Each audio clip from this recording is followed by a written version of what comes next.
Hola, soy Ramón Díaz y esto es Café con B.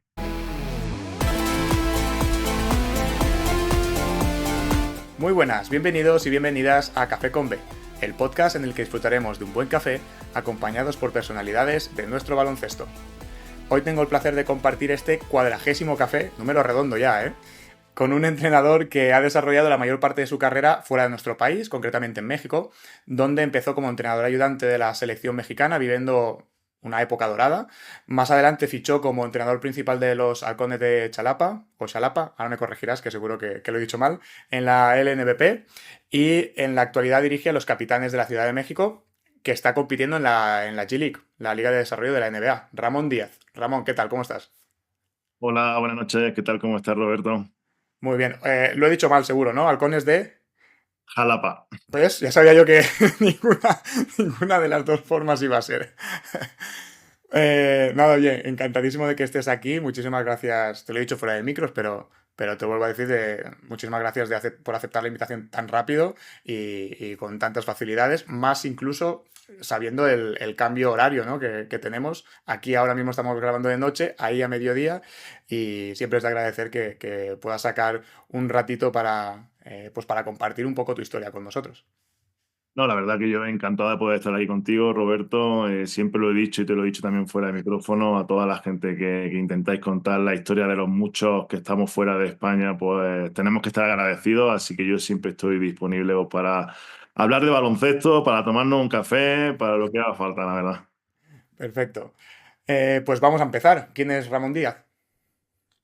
Pues Ramón Díaz es un granadino padre de dos hermosas criaturas que son mi vida, porque ahora debo decirlo y conforme me he hecho un poquito más mayor, no voy a decir que el baloncesto haya pasado a un segundo plano, pero la familia para mí es lo primero, entonces por eso siempre me gusta mencionar lo de mis hijos, ¿no? Que al final pues son un poco el rumbo que te marca la vida y para mí ellos pues lo son todo, ¿no? Y bueno, un amante del baloncesto, por supuesto, que desde muy, muy, muy joven empezó a jugar, que después intentó ser entrenador y que todavía estamos en ese proceso de ser entrenador, de querer ser cada día mejor y de, sobre todo, tener claro una cosa, poder vivir y poder trabajar de lo que en un momento fue mi sueño, ¿no? Creo que somos pocos los privilegiados en este mundo que podemos decir que trabajamos en lo que realmente nos apasiona y yo puedo decir que soy uno de ellos. Muy bien. Ya me contarás ahora luego cuando acabemos cómo haces para cuadrar todo, viajes, entrenamientos y tal, con dos criaturas, ¿eh? Porque no tiene que ser fácil. Yo me estoy ahí peleando con esa situación y no sé, ya luego me contarás. Como La comen- clave, y te doy un adelanto, se lo debo todo a la jefa de familia, que es la que de verdad se encarga de que todo, la planificación de la familia, de que todo vaya sobre ruedas. Así que aprovecho para darle las gracias desde aquí. Qué bien, claro que sí. Pues como comentabas, empezaste jugando, ¿no? ¿Quién fue o qué fue el culpable de que empezaras a jugar a baloncesto y no a, yo qué sé, voleibol? Pues mira, yo creo que mi hermano, ¿no? Creo que mi hermano mayor, él nunca jugó profesional, pero desde pequeño pues vi esa figura 5 años mayor que yo, siempre estuvo ligado al baloncesto, un gran fanático de la NBA. Entonces yo creo que él fue inconscientemente el que me fue metiendo dentro de este mundo del baloncesto. Hay otra parte clave en mi familia, mi papá nada que ver con el baloncesto, pero fue deportista profesional, entonces el deporte dentro de la casa siempre era un referente. Y por supuesto, ¿no? Pues nuestro físico, ¿no? Siempre hemos sido jugadores, pues, o personas muy altas dentro de la familia y eso, pues, nos ha ayudado dentro del baloncesto, pues, a destacar desde edades tempranas y, bueno, pues eso ayuda, ¿no? En cierto momento a engancharte a un deporte. Yo creo que esos fueron las tres cositas que me acercaron en un principio al baloncesto. Qué bien. Tengo apuntado, si no me equivoco, que como jugador llegaste a jugar en Liga EVA en el CB Granada, CB Cazorla y CB lo diré, Illiberis. Em, ¿En qué momento te das cuenta de que quizás jugar, pues bueno, bien, pero hasta aquí y es entrenar lo que realmente quieres? Mira, lo de dejar de jugar me di cuenta bastante pronto porque no era buen jugador, la verdad. Todo lo que ahora pido como entrenador a mis jugadores era el claro ejemplo de lo que no que hacer. Entonces, pronto me di cuenta de que no iba a ganarme la vida jugando baloncesto, entonces en ese momento decidí no dejar de jugar, pero sí dejar un poco el intentar ser profesional y buscar algo más, pues como hobby que te pudiera ayudar a un sustento económico en cierto momento, porque en ese momento en Liga EVA pues no pagaban mal, pero sí que me enfoqué en estudiar, ¿no? Aparte del baloncesto, debo decir que soy licenciado en economía, entonces empecé a tirar por ahí, ¿no? Y busqué un poco más el entrenar, como todos empezamos, entrenando gente joven, entrenando niños, un poco más para quitarte ese mono que era imposible dejar el baloncesto casi al 100%, ¿no? O sea, teníamos que engancharnos de alguna manera. Entonces, ahí fue donde decidí, tanto por un lado estudiar economía, como por otro lado seguir mis pasitos como entrenador y por supuesto siempre he sido una persona que ha creído en la formación para hacer cualquier tipo de cosa, entonces también pues, empecé a formarme como entrenador en ese momento con los cursos de iniciación que la Federación Española pues siempre ofertaba para todos los que estábamos empezando. Muy bien. Si no me equivoco, empezaste ya como entrenador en senior, en categorías, digamos, más ya profesionales o semiprofesionales, en el Ciudad de Guadix, ¿no? En EVA, 2010. Y claro, yo empiezo a repasar un poco tu trayectoria y a partir de ahí, tú empiezas en este club, igual me dejaba algo por ahí, pero ya en 2013 llegas a la selección de México, ¿no? Como ayudante de Sergio Valdomillos para jugar la Cocaba, que fue un oro. Es decir, o sea, ¿qué pasa aquí? De repente, ¿no? Es como estoy entrenando en un EVA, Hay un pequeño paso intermedio que digo, igual algo me he el dejado. no conoce bien, ¿no? Estuve 10 años, 8 años entrenando lo diré, me salen las palabras a veces en mexicano, la cantera del CB Granada. Pues el actual presidente del CB Granada, Óscar Fernández, en ese momento era el jefe de la cantera del CB Granada y él fue una de las personas que me llevó al CB Granada como entrenador. Yo había jugado muchos años en las categorías inferiores de Granada desde que era infantil, pero llegué en ese momento a empezar a entrenar desde minibásquet y fui subiendo desde el minibásquet hasta el Junior EVA, que no era el Liberis Guadix, era CB Granada y Libre Guadix, porque había un convenio entre los dos equipos. Entonces, en todo ese periodo de cantera, donde pasé por todas las categorías como entrenador, aparte de un cuarto puesto en el Campeonato de España Infantil, que para Granada pues no es lo más usual, tuve la suerte de encontrarme con Sergio Valdolmillo en el camino, que en ese momento o en esa etapa de 8 años, durante 4, si no me equivoco, fue entrenador del equipo de ACB. Entonces en ese momento empezamos a tener una muy buena relación, pues me imagino que en ese momento él vería algo en mí que le gustó como entrenador, me invitó a ser parte de algunos entrenamientos. Coincidió también que en el año que entrené al equipo junior del CB Granada, su hijo estaba allí y la verdad, pues tanto a él como a mí nos fue muy bien ese año junior. Hizo bueno, generábamos una sinergia entre los dos que después fue en 2013 el causante de que yo me vaya con él de entrenador ayudante a la selección mexicana y empecé ese proceso, ¿no? de éxito con la selección como entrenador ayudante. Antes de entrar en este periodo digamos, época dorada, porque te pones a mirar y hay mucho oro por ahí, lo adelanto. ¿Tú crees que es importante que los entrenadores, desde tu experiencia, ¿no? Que los entrenadores pasen por categorías de formación antes de llegar a categorías senior? Lo digo porque no siempre es el camino que todos los entrenadores siguen. Hay muchos entrenadores que directamente se van a equipos de, digamos, de más rendimiento, ¿no? Y no pasan por categorías de formación.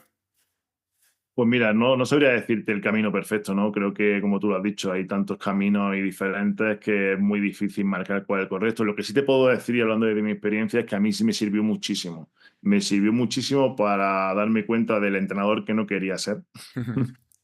Pues porque como todos los jóvenes, pues empezamos gritando mucho, intentando que todo sea por la fuerza y ese carácter autoritario que a veces cuando no tienes experiencia, pues intentas suplirlo con muchas voces, ¿no? Entonces me di cuenta al cabo del tiempo de que ese entrenador no era el que quería ser yo, pero ese recorrido me ayudó también mucho a tratar con jugadores jóvenes, a trabajar mucho trabajo de desarrollo de jugadores, técnica individual. Eso te da un conocimiento de muchas herramientas que después sí que las puedes poner en práctica cuando llegas al baloncesto profesional, o te pueden dar el acceso para trabajar de ayudante en ciertos equipos. Fíjate ahora, yo estoy entrenando en la NBA G League, y parte del trabajo, parte de los objetivos que te marcan todos los equipos de NBA es que desarrolles el talento de los jugadores para terminar jugando en NBA.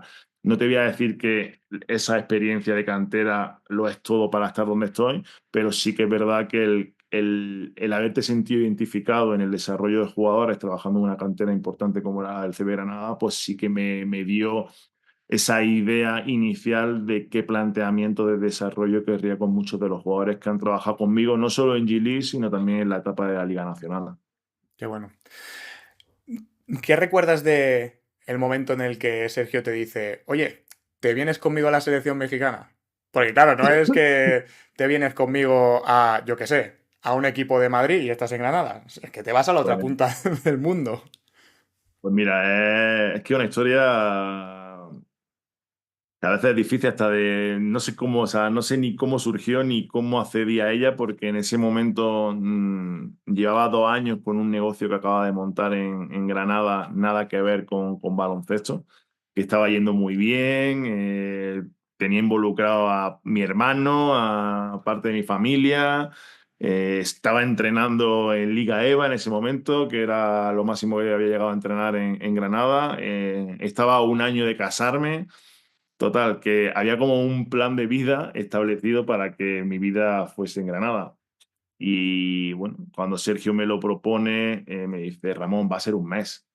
Vamos a ir a entrenar, tres semanas de concentración, Cocaba, Campeonato de América. Me dice, ¿qué es lo peor que puede pasar? Que tenga unas vacaciones de un mes largo, que viva una experiencia inolvidable y que nos vengamos a España después de haber vivido eso. Hablé con mi familia, hablé con la que a día de hoy es mi esposa, y pues todo el mundo me dijo lo mismo, ¿no? Me dice, ¿por qué no vas a vivir esta experiencia? Pídete este mes como si fuera de vacaciones en tu trabajo normal y adelante, ¿no? Ayuda a Sergio en todo lo que pueda. Él tiene la confianza máxima en ti por todo lo que habéis estado haciendo juntos estos últimos 4 o 5 años, y aprovecha esta experiencia y disfrútala.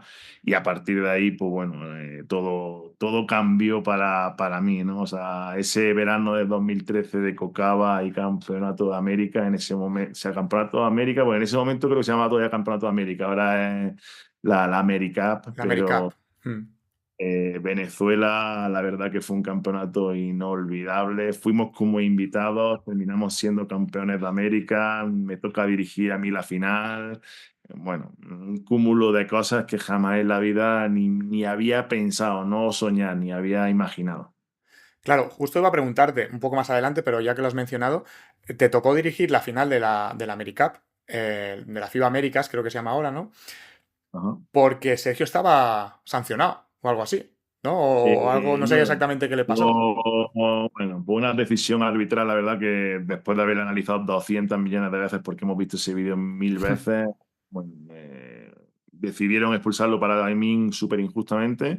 Y bueno, pues al final tuve que estar yo casi 3 cuartos dirigiendo al equipo. Es verdad que el equipo estaba tan rodado y estaba funcionando todo tan bien, y estaba súper marcado el plan que queríamos hacer en el partido, que no fue difícil dirigir al equipo porque Sergio tenía todo como súper atado, ¿no? Pero sí que es verdad que es curioso, ¿no?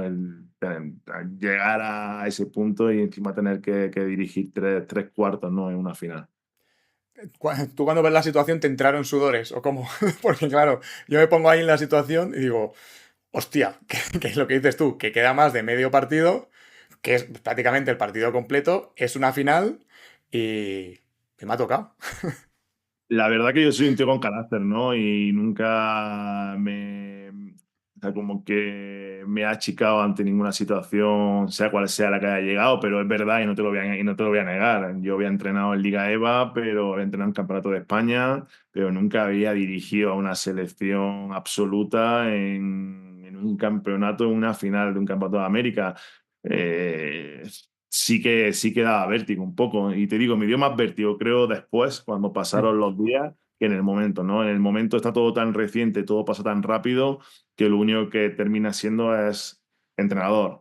Y me acuerdo un consejo que me dio Sergio que nunca se me olvidará en el descanso, porque claro, yo en el descanso, después de que por supuesto el día de las charlas de descanso, ajustar algunas cosas, yo tenía como 100 preguntas para él.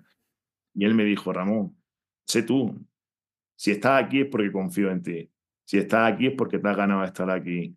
No pienses en hacer nada raro, no pienses en complicarte la vida. Piensa que es tu equipo, piensa que tienes que trabajar con simplicidad todo lo que tienes en tu cabeza y lo que se vaya presentando y no tengas miedo en tomar decisiones.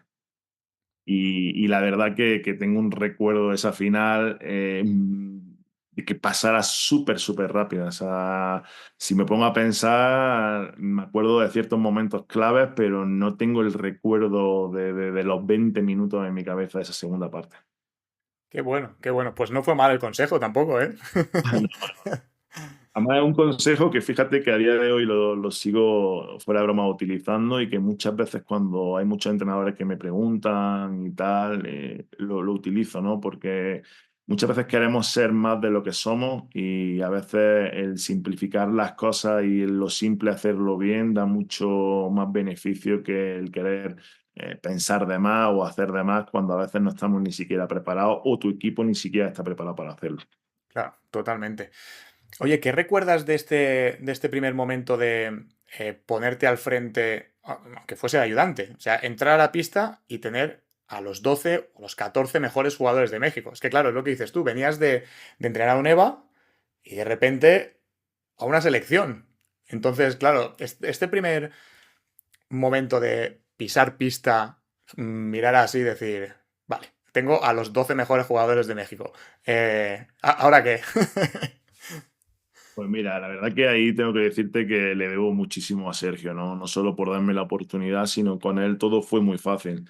El hecho de que él confiara tanto en mí desde un primer segundo y lo demostrara en cada entrenamiento y me diera el ser parte en cada entrenamiento de algo, pues me ayudó mucho a ganarme la confianza de los jugadores, a ganarme el respeto de ellos y a que cada día no me vieran como ese entrenador rookie a nivel senior, sino que me vieran como un ayudante capacitado pues, para poder ayudarle a ellos a ser mejor dentro de la cancha.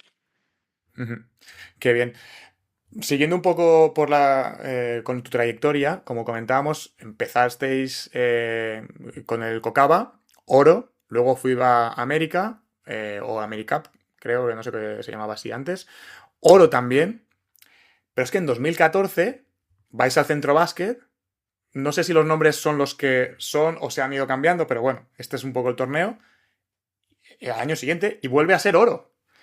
Eh, Claro, ¿cómo vais asimilando que participación tras participación con una selección que hasta el momento, pues una selección bien, competente, pero no se esperaban oros o quizás no se esperaban de primeras incluso medallas? Y llega en 2013 dos medallas de oro, llega 2014 otra medalla de oro, pero es que encima después de esto, para redondear el año, os clasificáis para el Mundial, es decir, vais al Mundial después de 40 años, si no me equivoco, hacía 40 años que la selección de México no iba al Mundial. Es decir, en 2 años, lo que tú estabas comentando de vamos a estar un mesecito viviendo unas vacaciones, Por eso vamos... me reía cuando decía lo del mesecito, ¿no? Porque la gente se ríe ahora mucho de, pues vaya mes, Claro. aparte de cambiar un poco el baloncesto mexicano en esos 4 años que estuviste allí, yo sigo aquí todavía, ¿no? Entonces por eso me río cuando digo lo del mes y lo digo así como con mucho rintintín, pues porque lo que parecía un mes o lo que podría haber sido un mes, pues en mí se ha transformado en 11 años de vida.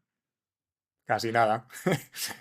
Como bien has dicho, ¿no? En 2013 fuimos al Campeonato de América invitados, pues porque Panamá tuvo un problema a nivel federativo que los sancionaron y no pudieron ir porque México no estaba clasificado para ese Campeonato de América. Y de pasar de invitados a ser campeones. Y a partir de ahí todo cambió, pero incluso la mentalidad de los jugadores. Fue una cosa muy bonita, ¿no?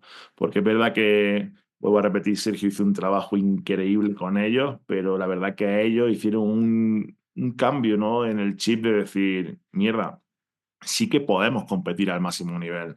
Y la verdad que liderados por Gustavo Ayón en ese momento, empezaron a creérselo, empezaron a entrenar durante el año, pensando en que ese 2014, ese verano de 2014 que íbamos ahí a un mundial, como bien has dicho, después de 40 años, era la oportunidad de enseñarle al mundo y enseñarle a México que en México había muy buen baloncesto.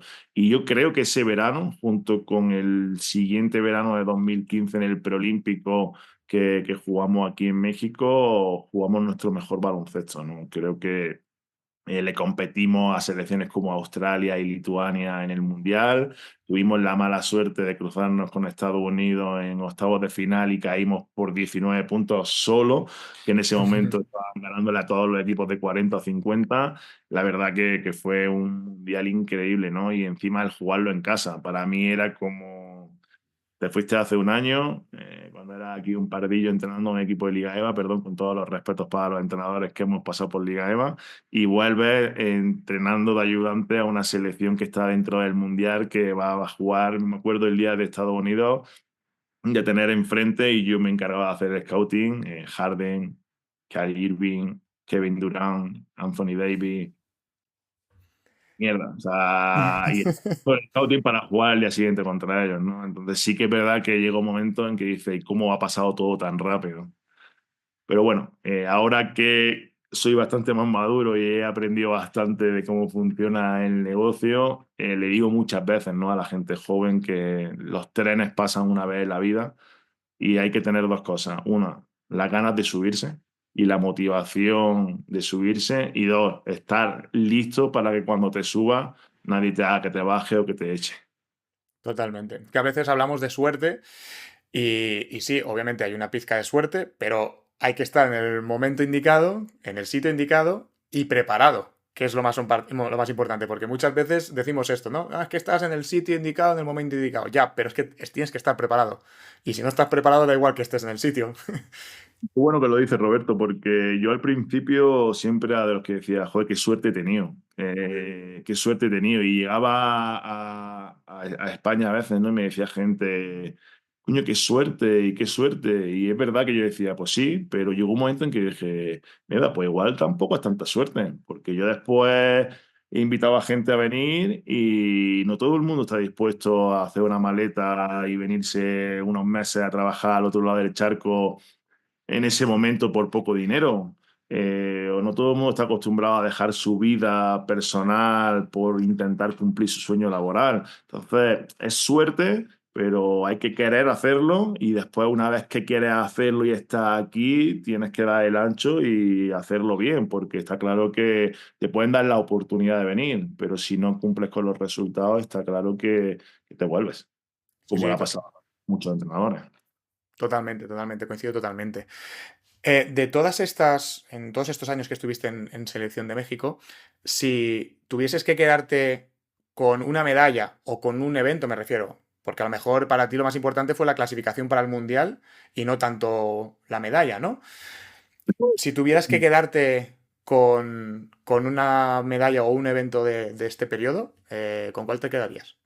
Pues mira, me quedaría con el preolímpico de 2015 que se jugó aquí en Ciudad de México. Fuimos cuartos, nos quedamos fuera de la final jugando contra Argentina en un partido súper polémico y que estuvimos súper igualados. Y, y no nos dio acceso a las Olimpiadas porque en ese momento solo iban dos equipos de aquí del continente americano, entonces nos quedamos fuera, pero fue un campeonato increíble. Tengo unos recuerdos espectaculares. Ver el Palacio de los Deportes, que es uno de los pabellones que hay aquí en Ciudad de México, de más de 25.000 personas, hasta la bandera. Recuerdo el primer día, que eso debe estar por ahí en YouTube, El primer partido cantando el himno mexicano, a alguien se le ocurrió la grandiosa idea de quitar el sonido del himno y se escuchaban las 25.000 personas cantando el himno. Te prometo, no soy mexicano, aunque ya un poco sí, pero en un momento menos. Qué sensación tan bonita, si te pones los pelos de punta. O sea, increíble, es difícil de explicar y sin vivirlo, ¿no? Pero tengo un recuerdo especial de ese torneo. Es verdad que nos quedamos con la miel en los labios, porque si hubiésemos ganado ese partido a Argentina, hubiésemos ido a las Olimpiadas de Brasil 2016 y eso sí que hubiese sido como cerrar el ciclo perfecto, ¿no? En nuestra etapa de selección mexicana. Que bueno, pero me encanta que hayas seleccionado un momento más que un oro, ¿no? Porque esto lo hemos hablado con otras personas que han pasado por aquí, Vega Jimeno que pasó hace un par de episodios también, ¿no? Lo decía que al final, bueno, las medallas son medallas, las vas a tener ahí colgadas en la estantería, pero al final tú con lo que te vas a quedar es justo lo que has dicho ahora, ¿no? Con esas sensaciones que tú sentiste y quizás, bueno, quizás no, seguro, hiciste sentir también a la afición y a tus jugadores y a... Que al final un oro, que es muy fácil decirlo desde aquí, ¿eh? Que sin ningún oro ni sin ningún nada. Pero, pero la verdad que me gusta, ¿no? Porque se da a entender que, o al menos es lo que a mí me das a entender, que las experiencias y lo que tú sientes en una pista está muy por encima de los logros deportivos. Es que está muy por encima. O sea, al final, es verdad que los logros, pues al final pueden marcar tu carrera, porque al final el deporte pues, es muy resultadista, pero las experiencias, las sensaciones, esas son las que jamás en la vida se te olvidan, ¿no? O sea, yo ahora muchas veces lo digo, el jugar enfrente de mi hijo y que mis hijos vengan y me den un abrazo y me digan, papá, o sea, has ganado y ver la sonrisa, perdón, me vale muchísimo más que miles de medallas de oro que puedas tener colgadas en tu cuarto o en la oficina, sinceramente, ¿no? O el jugar enfrente de mis papás que están mayores y ver la sonrisa de mi mamá de orgullo, de... Ese es mi hijo, ese es mi hijo, o sea, a mí eso me vale muchísimo más, o que aficionados de aquí de México le hagas sentir que eres parte de ellos, que eres mexicano, que le ha ayudado a cambiar el baloncesto del país, perdón, eso vale muchísimo más que cualquier medalla.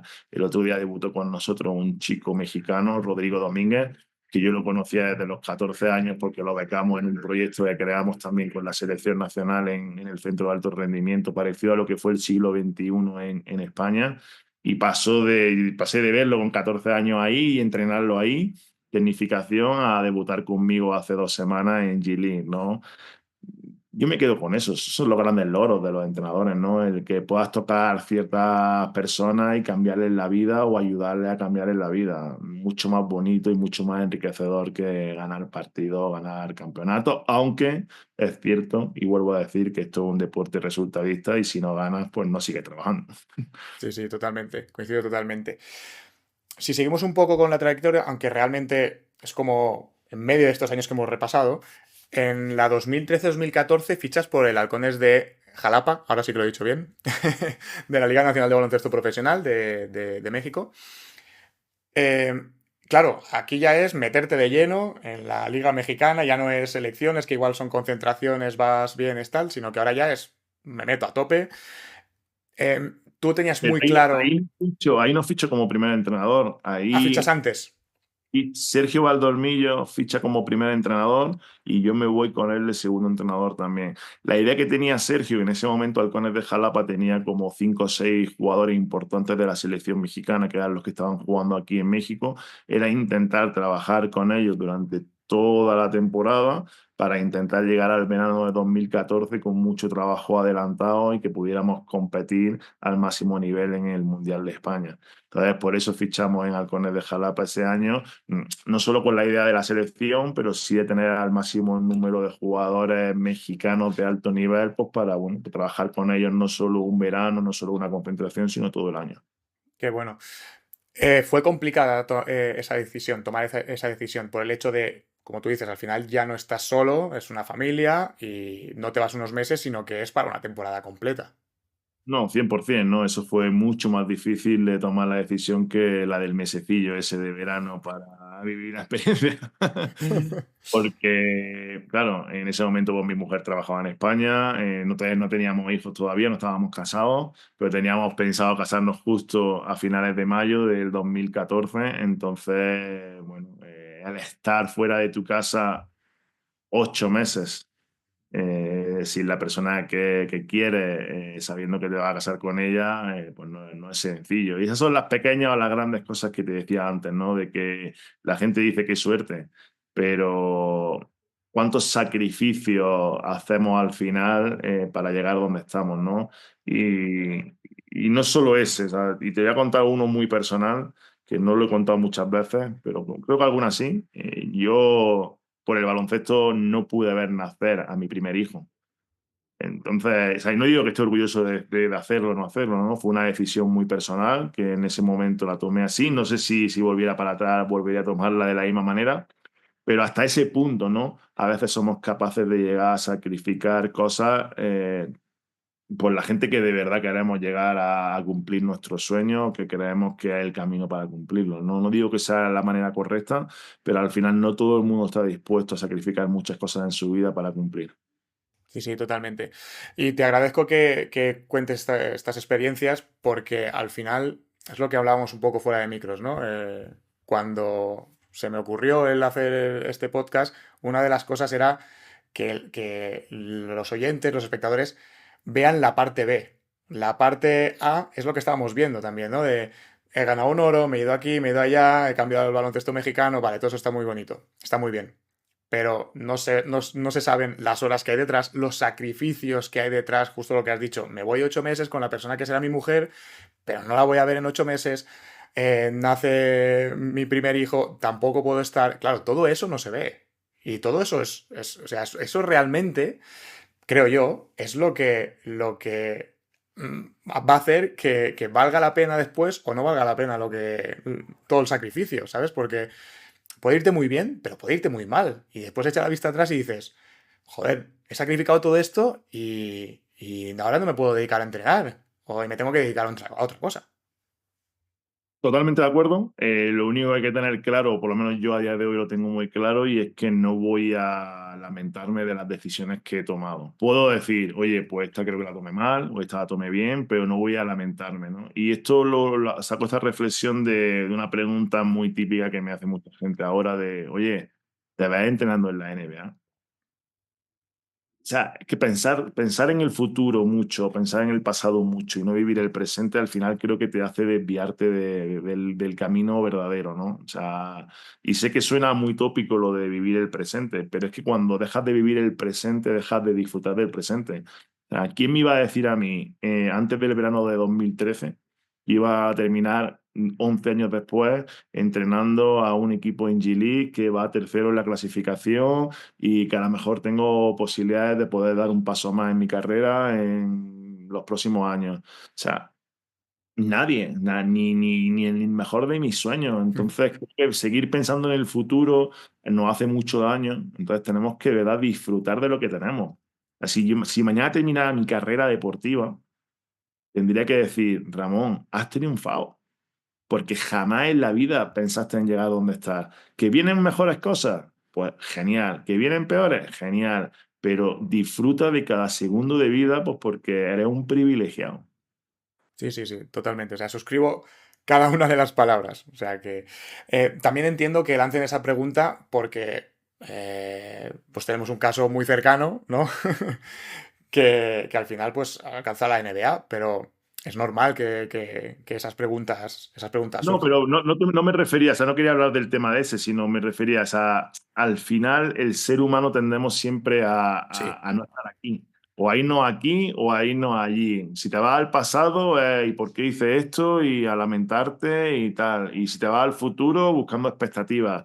Y al final nunca estamos aquí o casi nunca estamos en el presente, ¿no? Y creo que es clave, pero ya no solo para ser entrenador, clave para tener esto sano el vivir mucho mejor el presente, ¿no? Por eso al principio y por eso siempre me gusta remarcar que que lo primero en mi vida es mi familia y eso me ha dado unos valores y me ha anclado en el presente, ¿no? Pues porque al final cuando tienes niños pequeños, ellos dependen 100% de ti y da igual que el fin de semana te vaya mal, que ganes, que pierdas, tú tienes que llegar a casa, poner la cara de sonrisa de la que tus hijos se merecen que le pongas y jugar con ellos, estar con ellos de la mejor manera posible. Entonces no puedes hacer que tu estado anímico o laboral hagas que cambie en casa, ¿no? Entonces a mí mis hijos me han ayudado muchísimo a ser mucho mejor entrenador de lo que era antes. Claro, totalmente. Es lo que te ancla a la hora, la familia. Por- Sí, totalmente. Si seguimos un poco, más tarde fichas ya por los Capitanes de la Ciudad de México, que si no me equivoco es un equipo súper reciente, o sea, se creó por lo que he estado buscando en 2016, ¿no? Y comentando un poco así la trayectoria rápidamente, si hay algún dato que me equivoco, que seguramente hay alguno que se me escapa, se crea en 2016. En la 2017-2018 ya debutáis en la Liga Nacional, ¿no? De baloncesto de México, que en esta misma temporada ya subcampeonato. O sea, brutal. Después estáis otras 2 temporadas más en la liga. En 2019, a finales de 2019, no sé, no recuerdo exactamente, es cuando ya se anuncia Adam Silver, el comisionado de la NBA, perdón, es cuando anuncia que Capitanes será parte de la G League más adelante, ¿no? En la temporada siguiente. Se firma por un total de 5 temporadas o algo así. Viene la pandemia, entonces no se puede debutar en la 21-22, que es cuando se tenía previsto debutar, sino que se tiene, perdón, en la 2021 y se debuta en la siguiente debido a la pandemia. Por tanto, un equipo que en 2016 se crea, que queda su campeón, que queda su campeón de la Liga de México en 2017-2018, en la 2021 debuta en la G-League como el primer equipo que no es ni americano ni canadiense.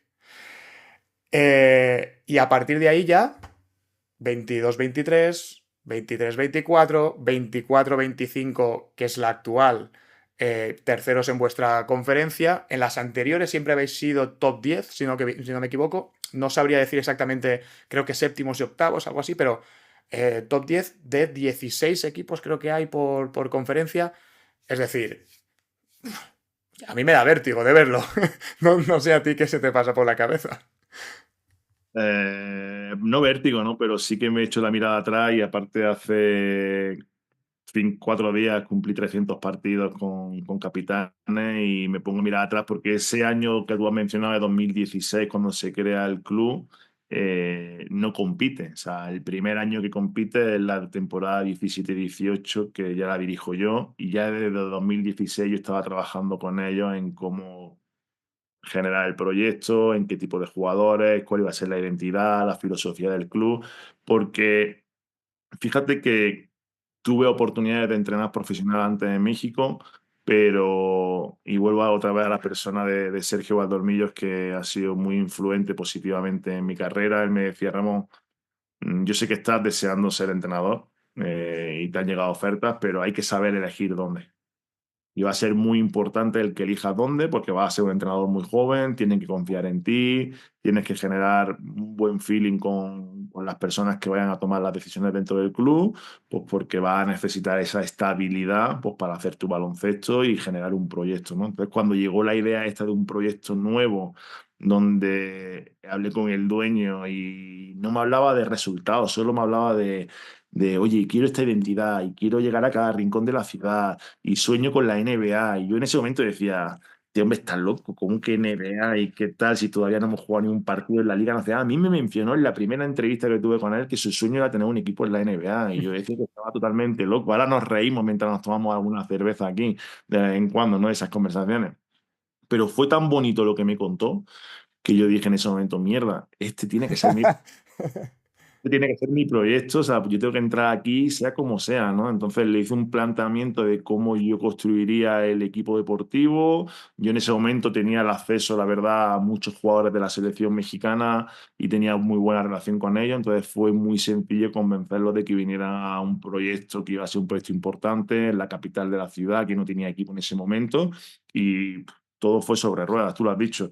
Segundo puesto la primera temporada, pero para mí el segundo año fue el año clave, ¿no? Porque fuimos otra vez segundos, pero nos metimos en la Final Four de la Euroliga americana. Llevábamos 2 años de existencia, ¿no? Y se enganchó la ciudad con nosotros, empezamos a generar esa relación que a día de hoy persiste, y a partir de ahí fue todo como un crecimiento rapidísimo, ¿no? Se anunció lo de G-League, que es verdad que entró el COVID y eso la temporada siguiente nos obligó a tener que jugar en Dallas, los partidos de casa, porque no permitían viajes internacionales, pero fue todo pues increíble, ¿no? Como tú has dicho antes, ¿no? De esas veces que empiezas a mirar y dices, mierda, que me está dando vértigo, que me está dando vértigo. Y la conclusión es pues la del fin de semana pasado. 20.000 personas en la arena de Ciudad de México, 300 partidos y el comisionado de la NBA diciendo que en México va a haber un equipo, no a corto plazo, pero sí a medio o largo plazo va a haber una franquicia de NBA en Ciudad de México, que no sabremos si será Capitáneo o no, pero el hecho de que nosotros hayamos puesto esa primera piedra para que, como tú bien has dicho, haya un equipo dentro del mundo NBA que no sea ni estadounidense ni canadiense, increíble, ¿no? Y creo que la identidad y la filosofía de nuestro equipo es el fiel reflejo de eso, ¿no? Nosotros tenemos un 70% de jugadores con raíces latinoamericanas.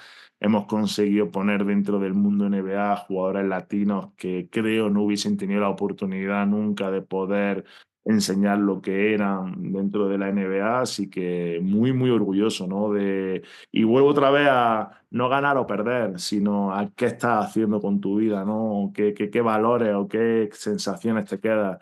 Cuando veo a jugadores como Marcin Peleña jugando ahora en Memphis, te dan un abrazo, Ethan Thompson en Orlando, Justin Minaya en Portland, jugadores 100% latinos, dice, algo bien creo que estaremos haciendo. Totalmente.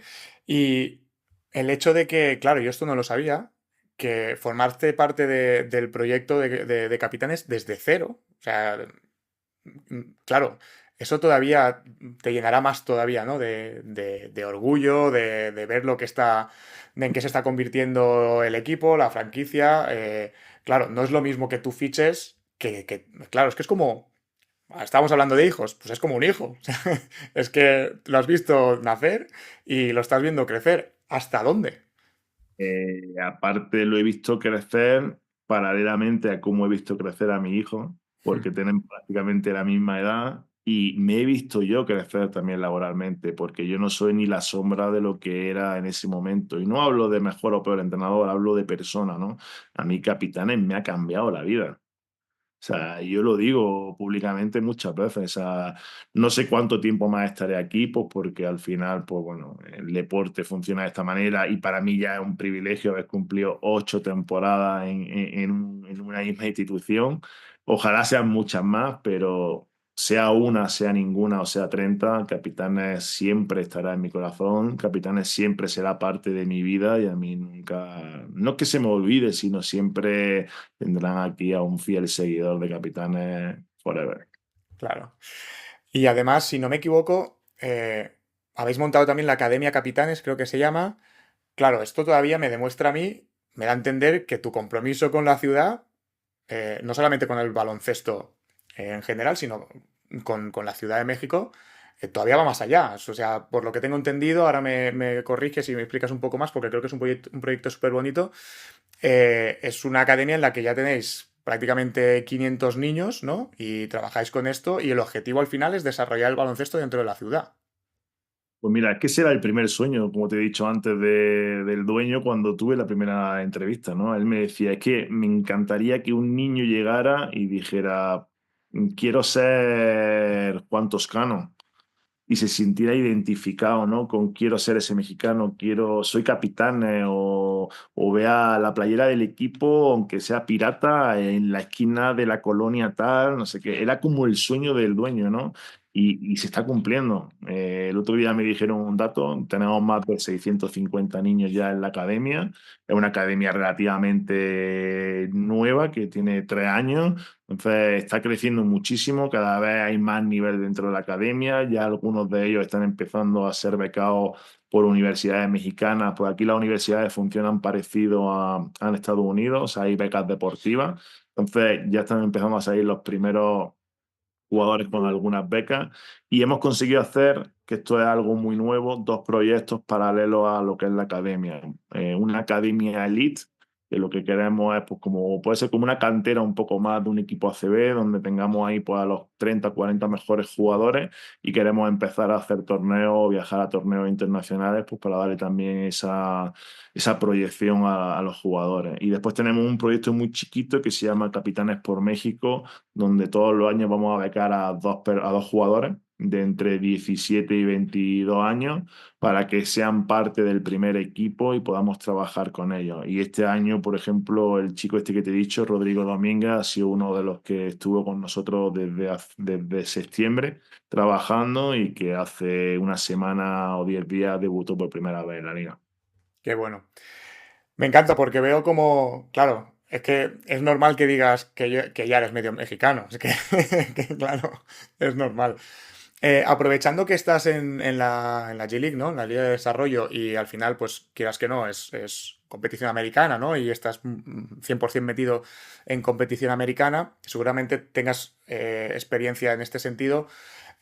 Yo quería preguntarte un poco por cómo estás viendo, porque desde aquí, con la gente con la que hemos podido hablar, jugadores, entrenadores, se ve de una forma, de muchas formas realmente, pero quizás desde allí se vea de otra diferente. Y es un poco esta fuga de talentos que hemos... no sé si se utiliza ese término, yo lo he acuñado así. En cuanto a jugadores jóvenes, ahora que estamos hablando de academias, ¿no? Jugadores jóvenes que deciden irse a Estados Unidos, a universidades americanas, a desarrollar sus estudios, pero también a desarrollar su baloncesto.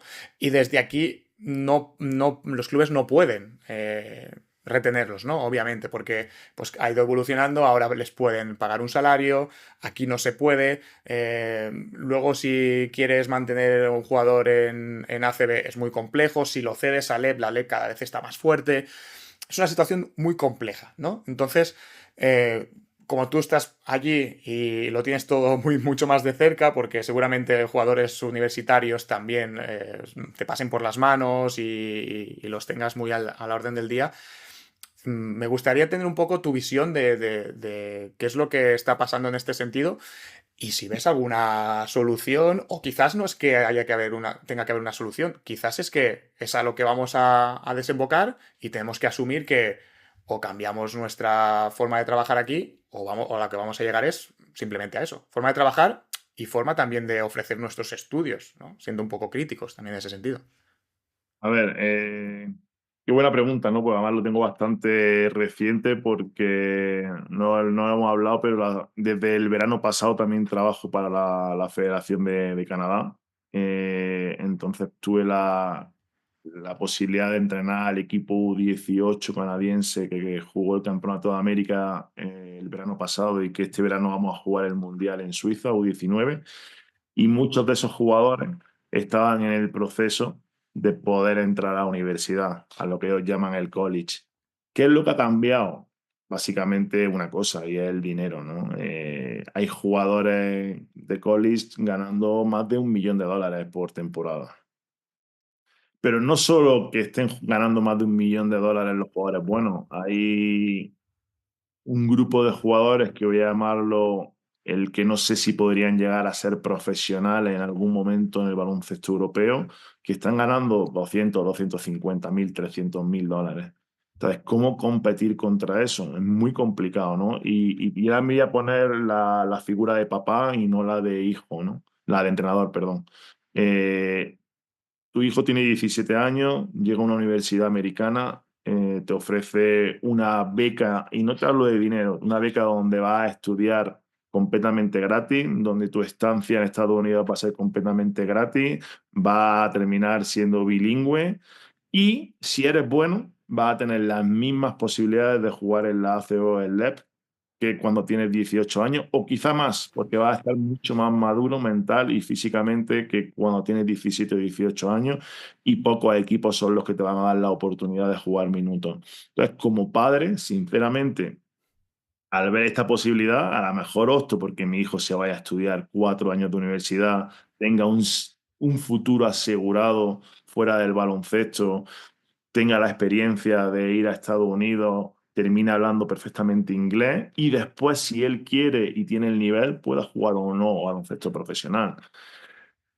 sea, tendría que haber en mi hijo unas características de jugador muy, muy, muy, muy profesional para que yo a mi hijo le diga, no, quédate a jugar en un LEP o en un equipo ACB y no vaya a aprovechar esta oportunidad en Estados Unidos. Y fíjate que todavía no te he mencionado nada del tema económico. Si a eso le suma que a tu hijo le van a pagar 200 o 300 mil dólares, ojo, es que es difícil decir que no.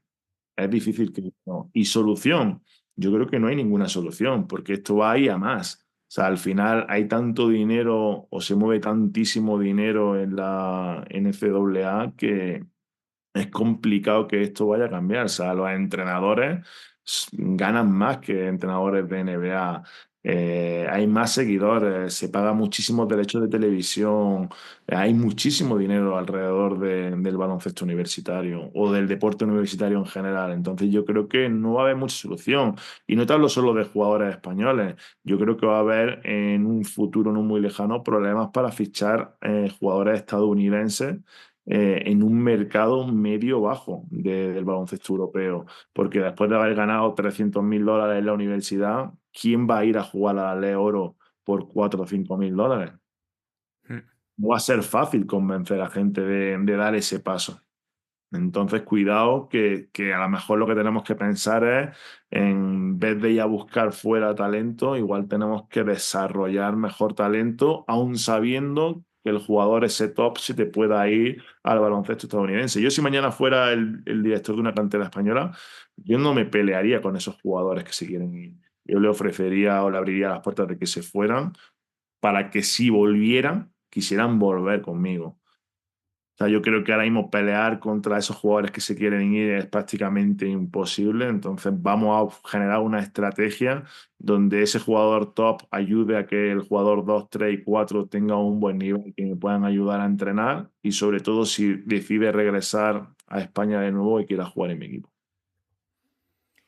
Buena respuesta. Es que no tiene una solución fácil, efectivamente. No tiene ninguna solución fácil. Para ir acabando, porque quiero lanzarte también la pregunta del invitado anterior. Tú que estás entrenando, perdón, en baloncesto mexicano, pero en liga americana, ya has entrenado también en ligas españolas. ¿Qué te quedas si tuvieses que elegir una cosa, un aspecto del baloncesto americano y un aspecto del baloncesto español para, digamos, crear una especie de mix de baloncesto perfecto, entre comillas, ¿no? ¿Qué cogerías de cada tipo, de cada estilo de juego? Me quedaría con el ritmo, como ellos llaman el pace estadounidense y el atleticismo con el que se juega en Estados Unidos y con la calidad táctica del baloncesto europeo. Sencillo y al grano, ¿eh? Muy bien. Y Pues yo creo que en esa mezcla donde está el verdadero éxito del baloncesto que se juega a día de hoy, ¿no? Creo, tenía esta mañana una conversación con un entrenador de ACB y estábamos hablando del Valencia. Eh, Cómo juega Valencia, con un ritmo altísimo de juego, ha construido un equipo con un atleticismo altísimo.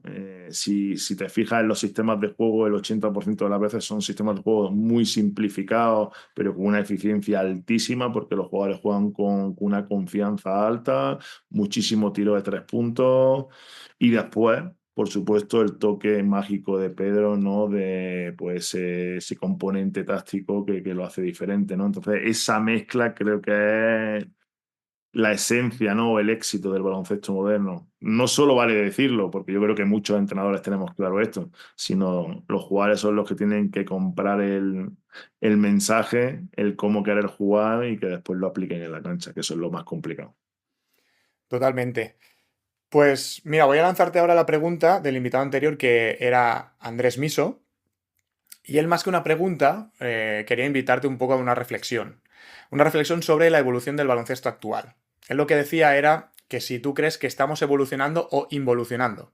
Dice, por ejemplo, la adaptación del baloncesto a los nuevos físicos, ¿no? Que estamos hablando ahora, a que se tire mucho más triples, a que se juegue mucho más por fuera, normas nuevas, ya no tan nuevas, pero que son bastante recientes como el paso cero, etcétera. Entonces, si efectivamente esto de que el baloncesto está evolucionando, pues él quería invitarte a esta reflexión de ¿está evolucionando o está involucionando? Porque es cierto, coincido en que a veces estamos perdiendo algunos detalles, algunos aspectos que, joder, antes se utilizaban mucho más y ahora no tanto.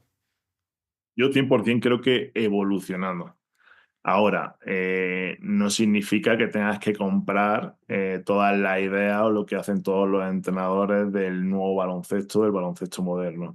Que es cierto, y ahora después tocaremos esto porque tengo que decirte unos libros y voy a hablar de eso también. El data dice claramente que uno de los tiros más eficientes es el tiro de 3 puntos, sobre todo si no es después de bote y sobre todo si es en la esquina.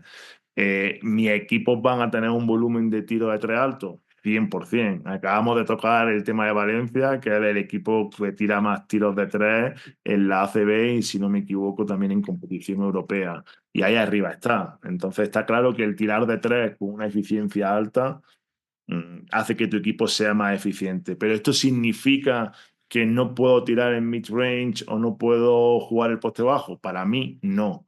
Que tienes que tener claro qué tipo de jugadores tienes en tu equipo. Si algún jugador, pues como yo tuve en un momento a Rigoberto Mendoza, que el año pasado jugó en Obradoiro, que él en el mid-range, especialmente cuando se iba por el lado derecho, sus porcentajes estaban en un 54%.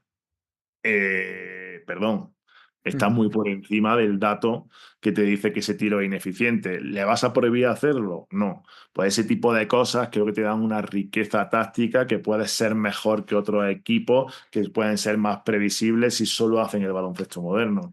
Te pongo otro ejemplo. Hace 3 temporadas entrené a Yalil Okafor, que también estuvo en ACB en Zaragoza, un excelente jugador de poste bajo. Si yo tengo a Yalil Okafor mañana, que ahora mismo está jugando en G-League, por supuesto que ese equipo va a jugar poste bajo. Yo creo que en, en la riqueza de conocimientos que tú tengas como entrenador, con una idea y filosofía de juego, tienes que intentar adaptar las diferentes piezas que tengas.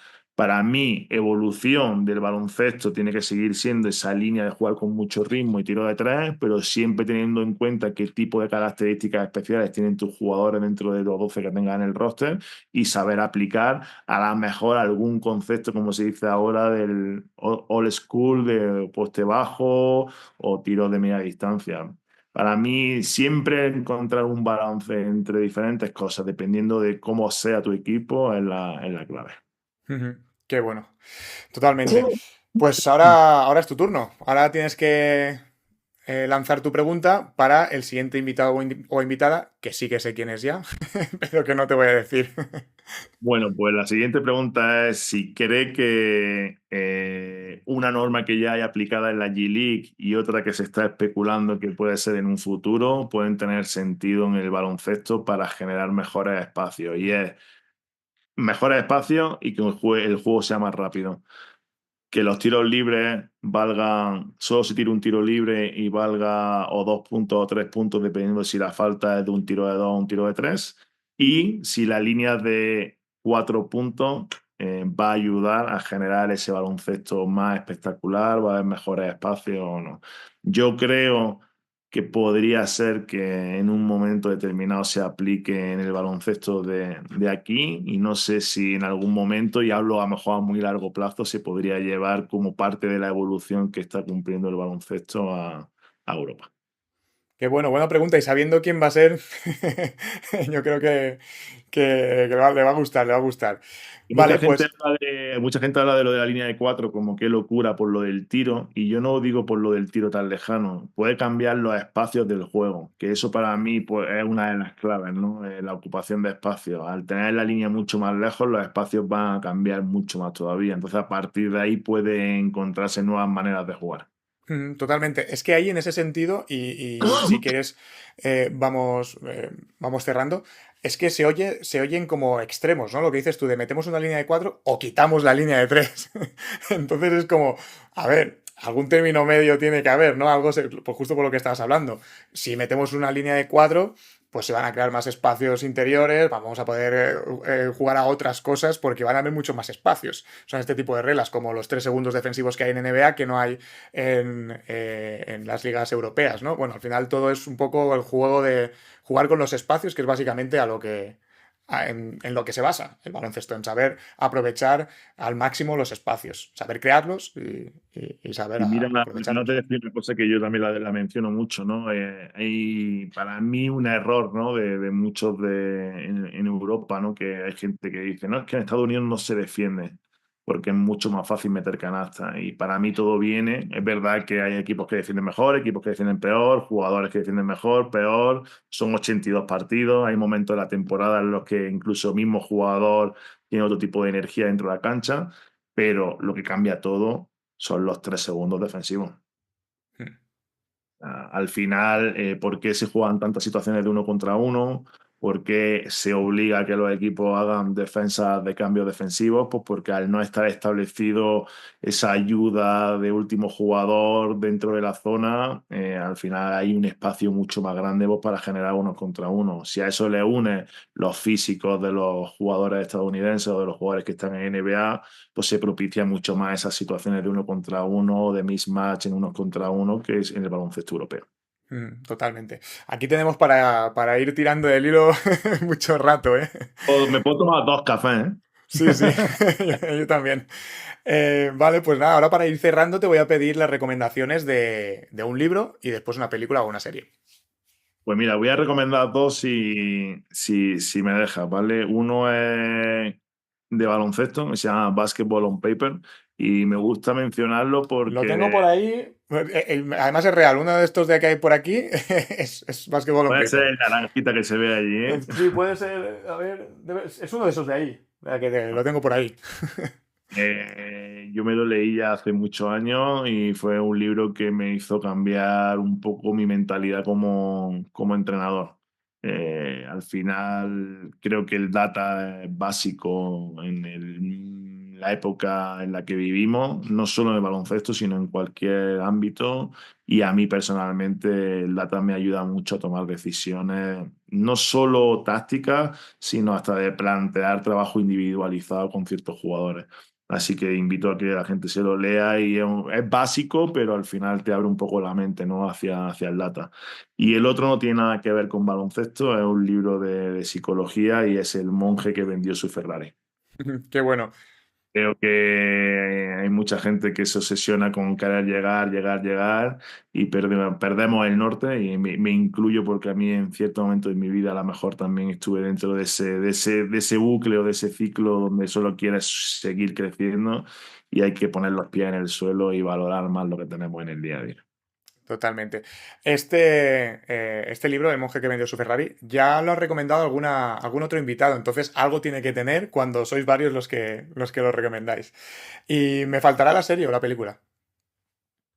Pues mira, voy a decir dos películas que son mis preferidas y creo que las he visto, sin exagerarte, 40 o 50 veces. Y son dos polos opuestos. Una es La vida es bella y la otra es Gladiator, pero la primera, pues la segunda.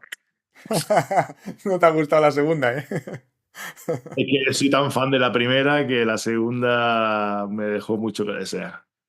Muy bien.